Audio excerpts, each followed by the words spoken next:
All right, so as promised yesterday, I'm going to do a video today about a social skill that a lot of people I've encountered lately don't seem to understand. And it really does a theme I've seen in gaming with a lot of controversies that end up getting really huge is that what was lacking or what people were looking for and didn't get was a simple apology. And what I notice is that often in these sorts of conflicts, people say, but I did apologize. Problem is, it wasn't a good apology. And apologizing properly is a skill.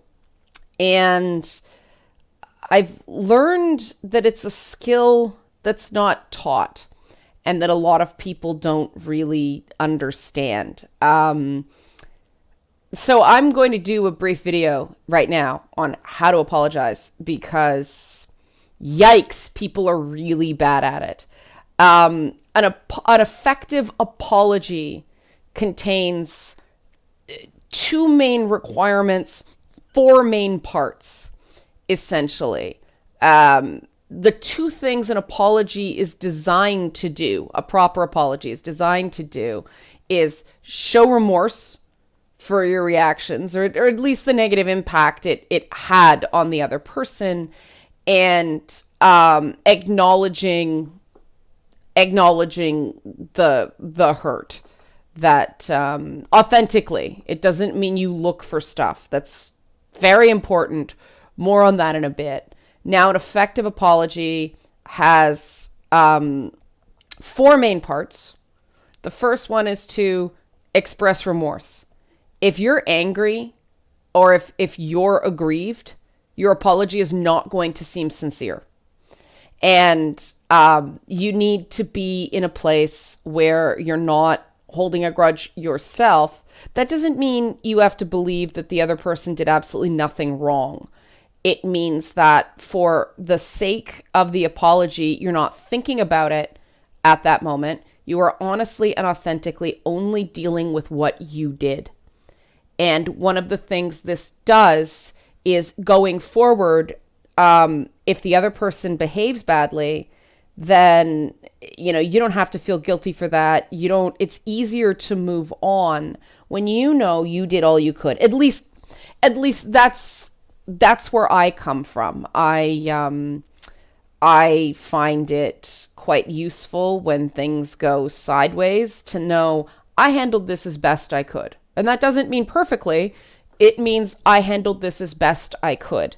That's that self-compassion stuff I talked about on Friday. The second part is admit responsibility. And this is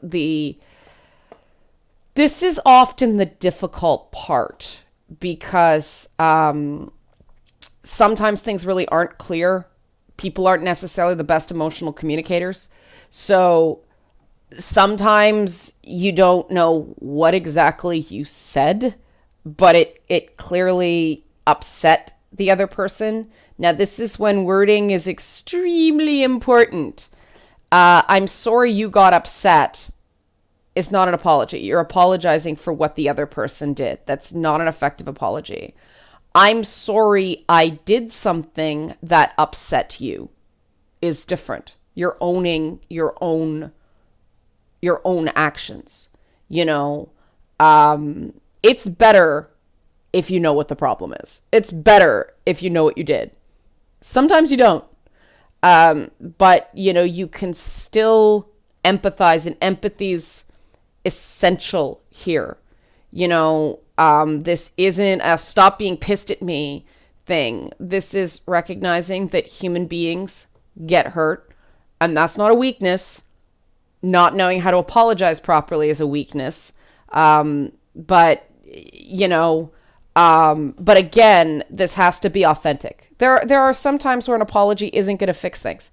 There are some times when an apology is not warranted.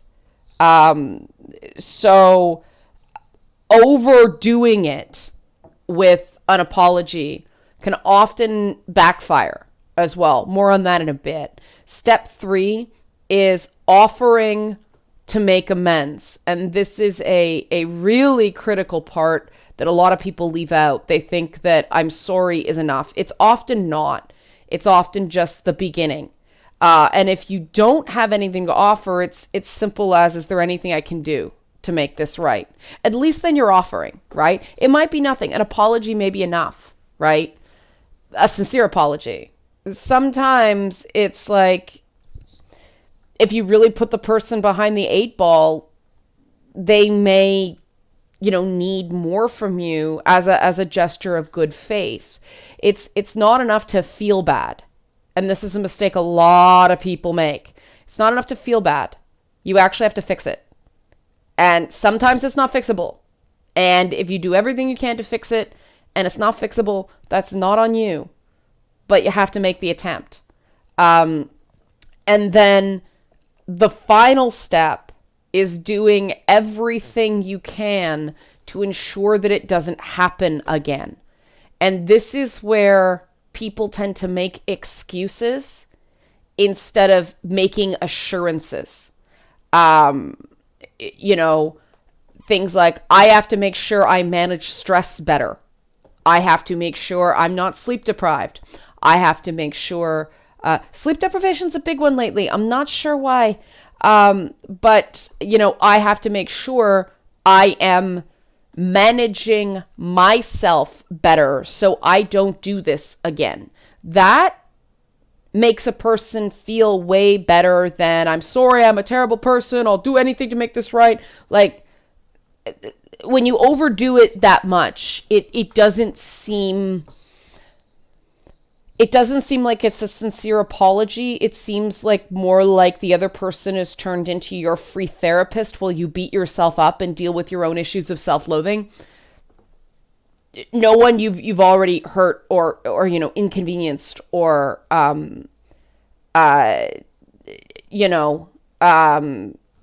anything like that. No one wants to be put in the situation of, oh, now I'm your free therapist after you were a jerk. I was 15 minutes late to the dentist on Monday. I didn't call because I was driving and just wanted to get there on time. And when I got there, I said, I'm really sorry I'm late. I'm really sorry I didn't call.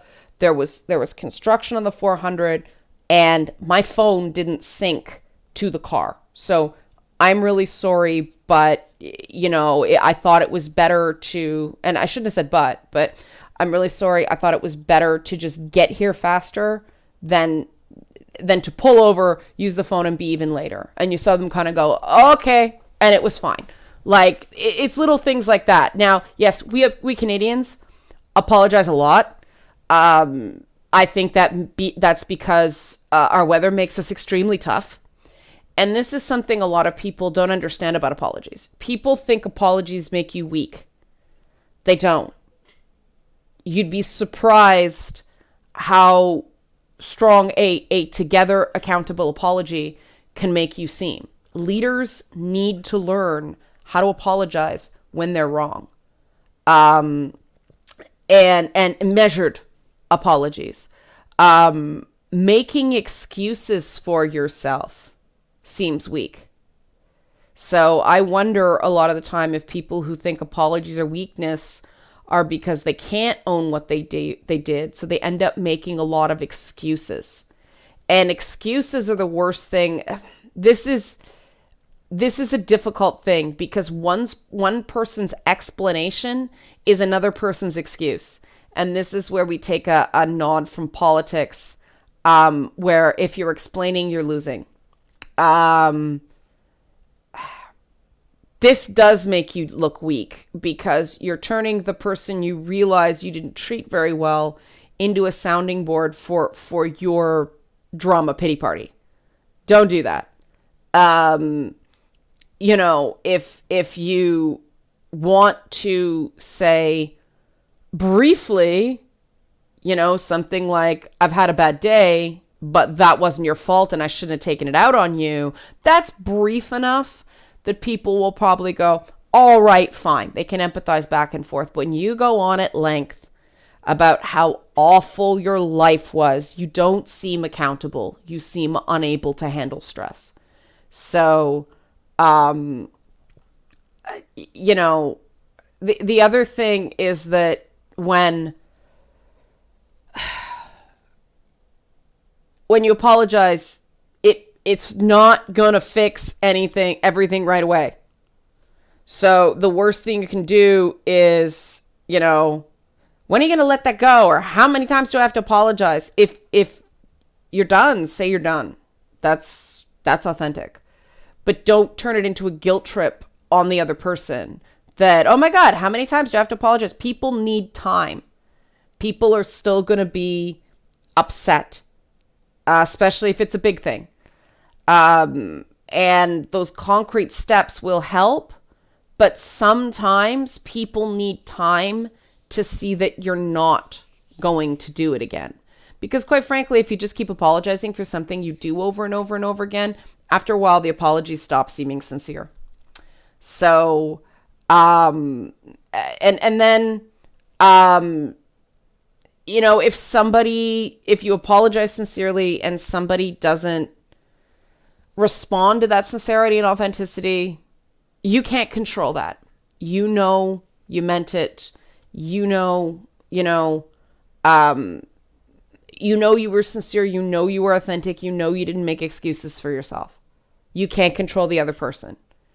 And too often I find, especially with us techie people, we don't take a first step unless we're guaranteed some outcome, right? We want the code to be able to complete.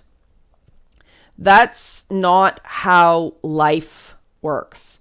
Sometimes you have to just take a swing at things, and it may not go your way, but if you handled it the best you could, and you see ways to avoid the same stuff in future, that's a learning experience. You can't win them all, right? And unfortunately, a lot of people in computers have a lot of trauma, and that comes out when someone has done something wrong, and so it becomes that, oh my God, you're right, I'm a horrible person. You catastrophize, you overdo it.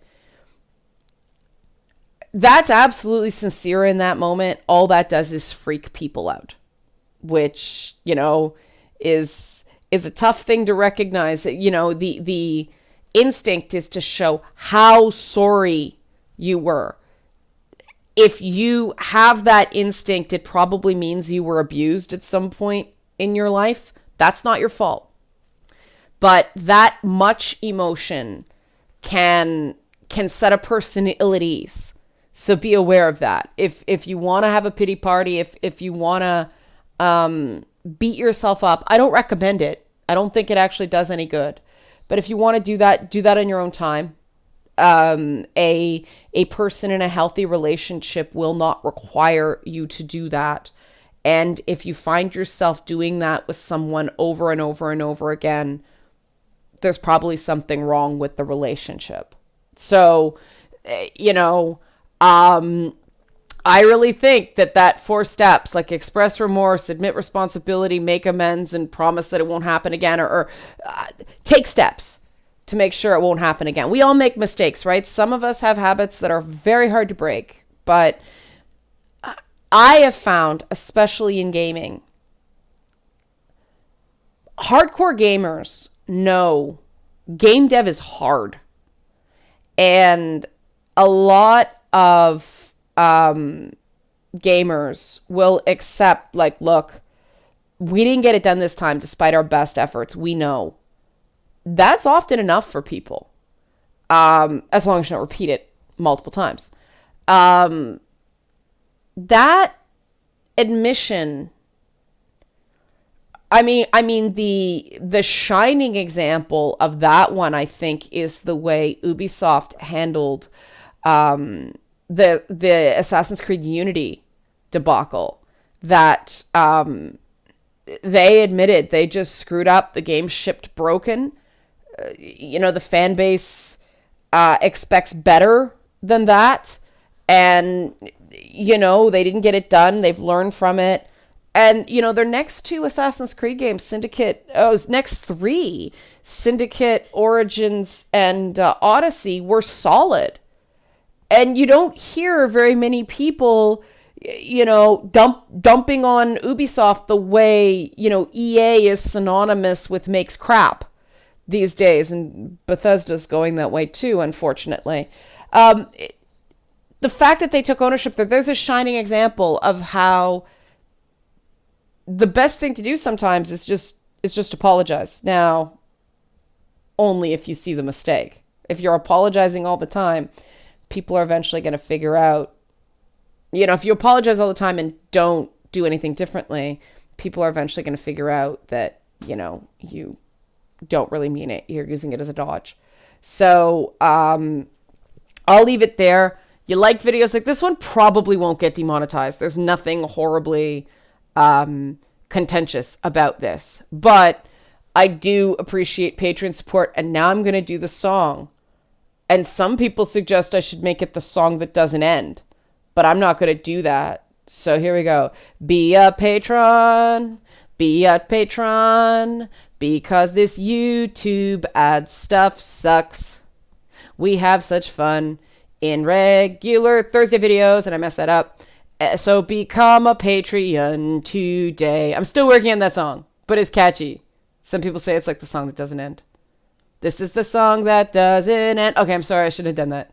That was mean. I'm sorry that's going to be stuck in your head all day. It will not be repeated. Okay, thanks for watching.